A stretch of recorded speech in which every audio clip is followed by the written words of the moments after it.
Hello and welcome back. We are now on part 16, over halfway there. This one here starts like this. I woke up this morning to the sound of laughter. It was everywhere. All around me, the sound of children laughing. It sounded as if they were playing a game or something. Sitting up in bed, I squinted at the sun rays coming through the curtains and then looked around. There was no one there, but the laughter was definitely coming from the room and at times outside. I got up, went to the kitchen, and I turned on the coffee pot, and then decided it was time to investigate. Walking to the window, I looked out to see a tall woman standing by the elm tree out front, and she was staring back at me. Here we go again, I thought to myself. I spun around when I heard two kids run behind me, screaming and giggling. Their sounds went through the wall and disappeared outside. What the heck was going on? I went to the front door and received a rude awakening when I smacked right into it face first, instead of going through it. Then I just remembered I had turned on the coffee pot too. Was I really awake? I grabbed the doorknob and sure enough it was solid. Opening the door, I stepped out onto the porch and looked towards the elm tree. The woman was gone. Hello! I jumped and turned to see her standing on the edge of the porch facing me. There was a soft white glow around her. I looked out into the yard and followed the sounds of the laughter and the kids playing, but I still couldn't see anything. Turning back to the woman, I said, "Who are you?" She gave me a radiant smile which sent a warmth through me in the chilly morning. That is not important. You couldn't pronounce what I am nor my name anyhow. Turning her attention to the yard, she said, "My, it seems you have put a rip in the gray, as you call it." Reached out into the void and captured the attention of several.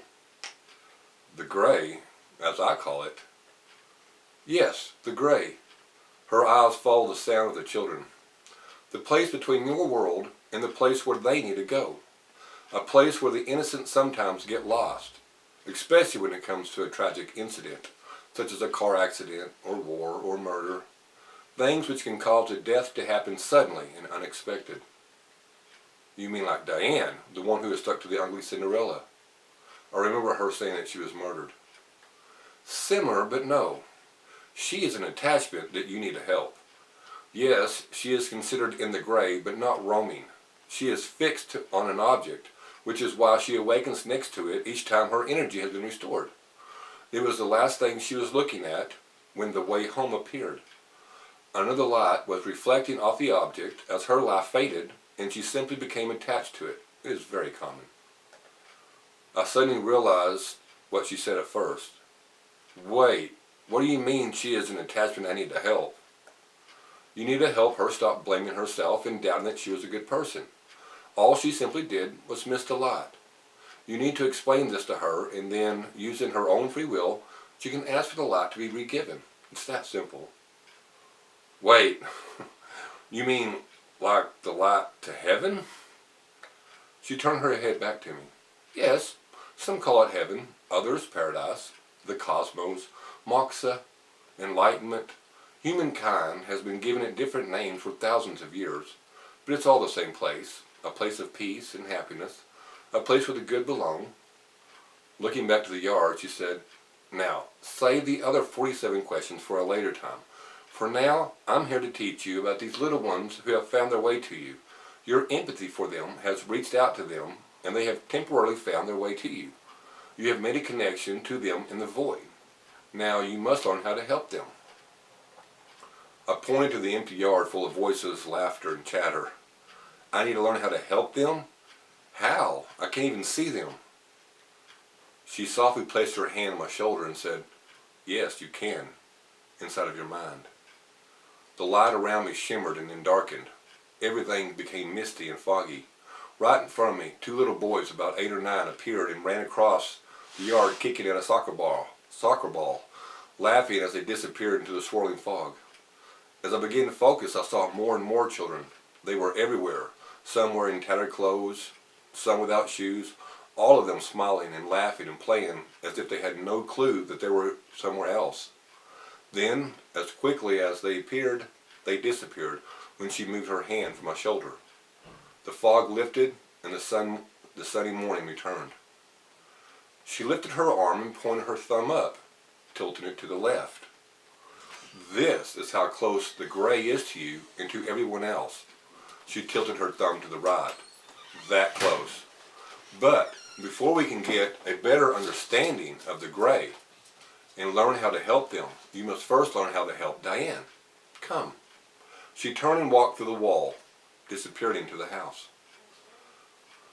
Learning from a previous mistake, I reached out and touched the wall. It was solid.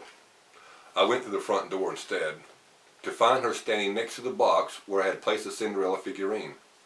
Since you have been asking questions about the darkness and the light, and by allowing your mind to become awake, you have also awakened all of your gifts, one of which is called clairaudience, or clear hearing. The visions you have in your dreams is called clairvoyance, or clear seeing. And as you already know, you've had clairsentience your entire life. Clear feeling. Empathy. It is the strongest of your gifts. Wait, I said. I thought clairvoyance is what people have when they actually see ghosts in real life, while they're awake, like that ghost whisperer lady. The woman, who I'm assuming is an angel of some sort sent to help me, smiled and said, there are many different levels of each gift. If you can't see them without my help, or when you're awake, then you probably will not, or you would have already done so. You will only see in visions and dreams. However, you can hear them out there right now, can't you? I nodded, and then she pointed to the box. Then you can probably start hearing Diane too, while you're awake. But here's what you need to do. She went to the kitchen, and all of the cabinet doors opened, along with the refrigerator. She looked around for a moment, shaking her head. It is time for you to get more spiritual. And that starts with getting rid of all this junk food, the preservatives, the sodas, all those bad foods keep your chakras clogged and keep you from getting a clear connection with them. The same with your wife. She has claircognizance, or clear knowing, and she also has clairvoyance.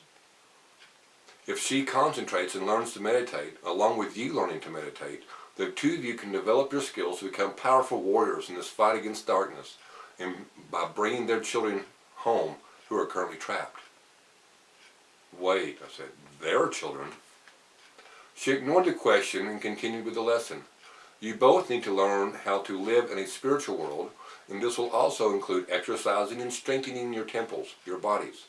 You do this, and these gifts will come stronger and easier to use. It's not something which is going to be done overnight. But you might as well get started now, wouldn't you agree? Before I could answer, she said, now if I were you, I would get online, learn as much as you can about these gifts and spiritual connections, and begin accepting this calling which has been given to the two of you. These are your first steps. I wish you luck, and I will see you again in the very near future.